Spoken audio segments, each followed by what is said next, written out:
Welcome to the Senate Labor Committee, Mr. Abdi. waxay ku tiro ku soo dhawo guddida mataqaana shaqaalaha Mr. Abdi. aad iyo aad baad mahadsan tahay saad igu soo dhaweyseen halkan dhamaantiin oo ku mahadcelinayaa. Thank you for welcoming me here, all of you. intaa kadib waxaan rabaa aniga horta dhibaato i gaadhay aniga igu gaadhay Uber anigoo driver oo wada customer-ka i gaarsiiyay. A while back, I just got a problem while I was driving Uber. 2021 bishii sagaalkeeda dhibka i gaaray.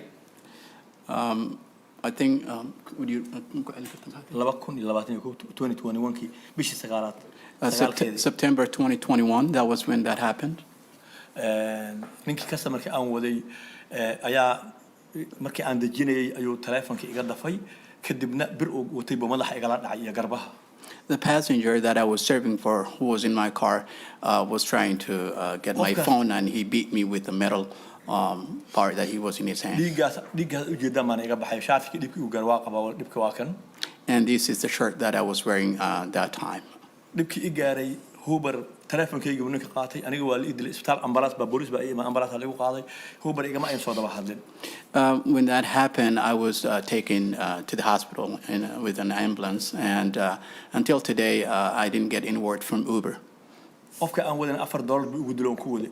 And the person who did all of this to me only was paying $4. And dhibaatada ayada ahayd aniga ninkii waa la soo qabtay tuuga aha. And he was apprehended. dhibaatada meesha igu soo gaadhana waa Ramsey County. And that was in Ramsey County.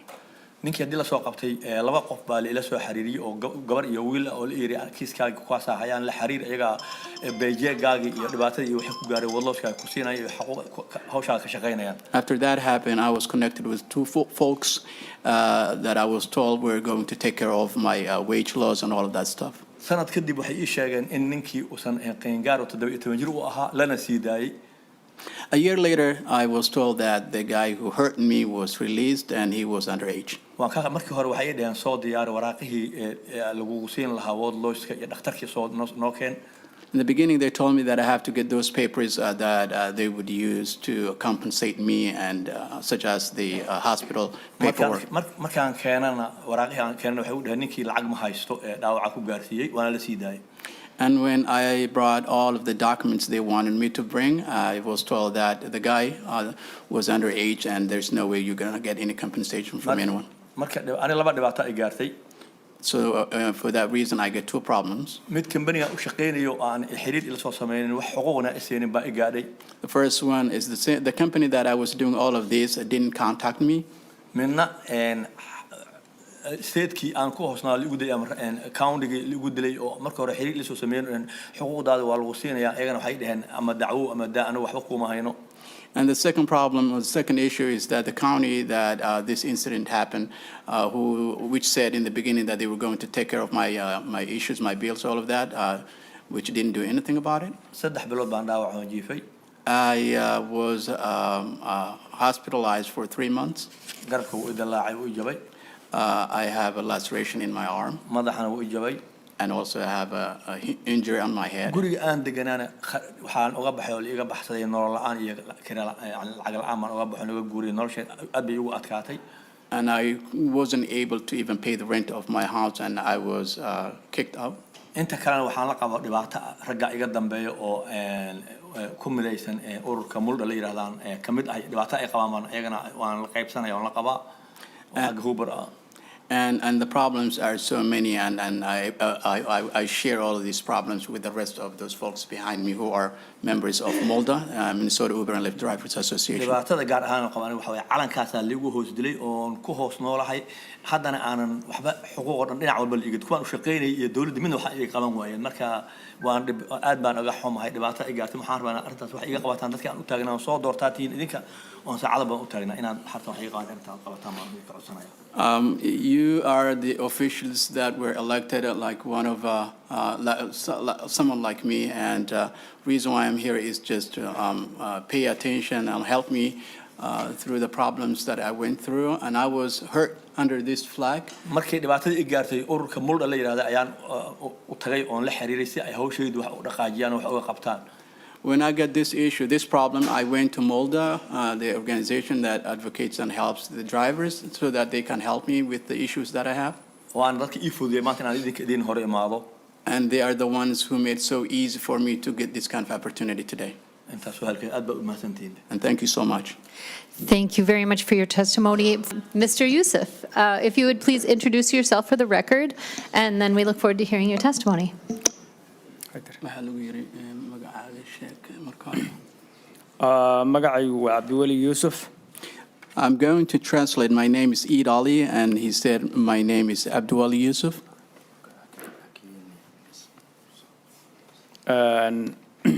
waxaan ka caawinayaa anigu waxaan ahay driver baan ahay Uber iyo Lyft baan u shaqeeyaa laakiin Lyft waa la iga xiray.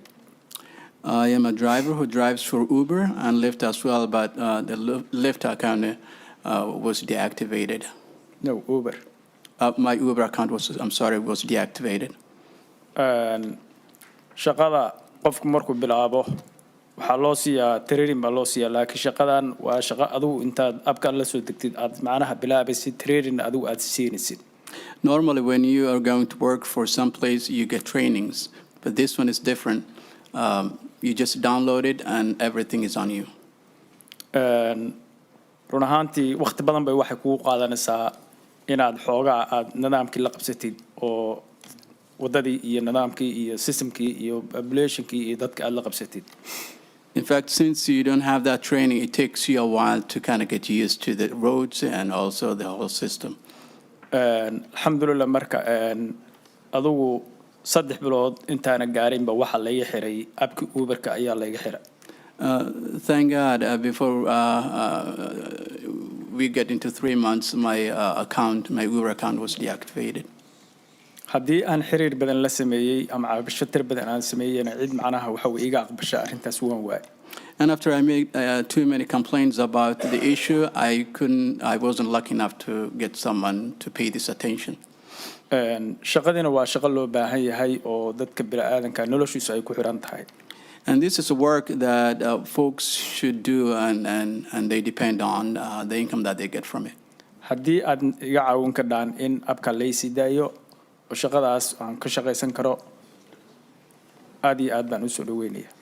If you can help me to reactivate my account, I would really appreciate it. xagga kale anagu baabuur baan wadanaa shidaal baan ugu baxaa baabuurtu waxa weeye dhib baa soo gaaraysa shilba 24 saac imaanaya iyadana lacagtii laftigeedii aan ku shaqaynay aad iyo aad ba u yartahay gaari dhibaata soo gaaraysa waa burburaya safety xaqiisi waa xun yahay oo aad ba u liibtaa marka arrimahaas oo dhan in wax la iska weydiiyo oo sida hadda ninkii Cabdullaahi halkan ka kacayo dhaawac soo gaaray oo kale kalsooni kuma shaqayn karno oo dhib bay nagu tahay inaanu shaqadii ku sii jirno ama ka sii shaqayno. On the other hand, we are buying cars to use for our work, and we are at the risk of getting accidents and all kind of other issues. We just want to work, but then the payment is also, we are underpaid, so the payment is not also one that will cover all of the expenses. And like the gentleman, Abdullahi, who was here, who was hurt, I mean, this is a risk job, and we need someone to be done about all of these difficulties that we're going through. Thank you. aad iyo aad baa mahadsantihiin. Thank you, and I really appreciate it. Thank you for your testimony. And is this Mr. Mohammed? Yes, Shoaib Mohammed. Welcome to the Senate Labor Committee, Mr. Mohammed. If you would please state your name for the record, and we look forward to your testimony. My name is Shoaib Mohammed, SHUEB, last name Mohammed, MOHAMED. I'm from Minnesota Rideshare Drivers Association, MARDA. I'm speaking on behalf of MARDA organization. Since we have only 2 minutes, I will just jump to my demand.